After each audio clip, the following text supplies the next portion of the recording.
एक पुरानी कहानी है। पहले टाइम, बहुत सालों पहले हिंदुस्तान में एक राजा हुआ करता था।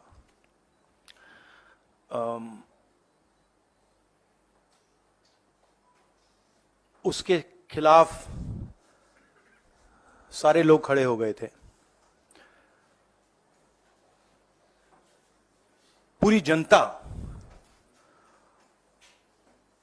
सारा का सारा ऑपोजिशन उन पर आक्रमण कर रहा था और वो टेफ्लॉन जैसे थे। उन पर जितना भी आक्रमण करो कुछ होता नहीं था।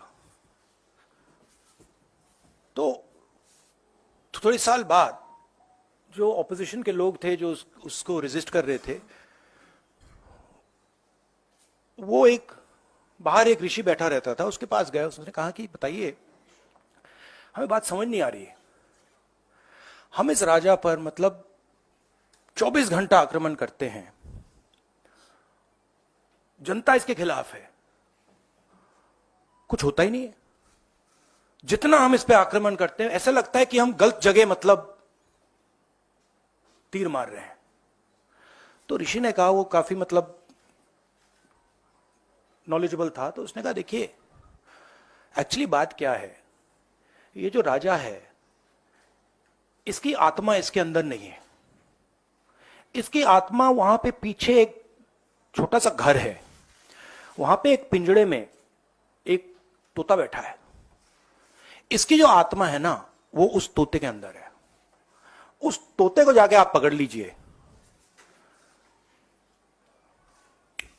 राजा खत्म हो जाएगा। बहुत इंटरेस्टिंग कहानी है, क्योंकि नरेंद्र मोदी जी की आत्मा अदानी में है। तोता कहीं बैठा है, राजा कहीं बैठा है, और बहुत समय के लिए सारी की सारी ऑपोजिशन राजे पे अटैक कर रही थी। मगर असलियत यह है कि राजा राजा ही नहीं है, पावर किसी और के हाथ में है, अदानी जी के हाथ में है। जैसे ही हम अदानी जी को टच करते हैं, इंटेलिजेंस एजेंसीज, स्नूपिंग, सीबीआई। मैं पहले सोचता था नंबर 1 प्राइम मिनिस्टर,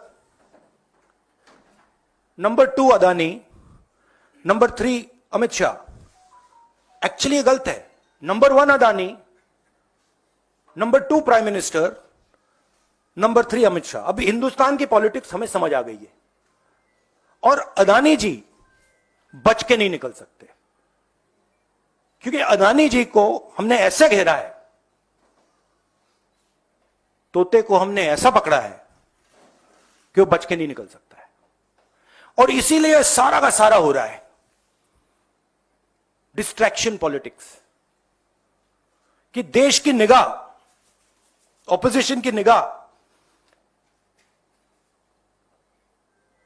पिंजरे में बैठा हुआ तोते की ओर ना चले जाए। तो हमें काफी क्लैरिटी है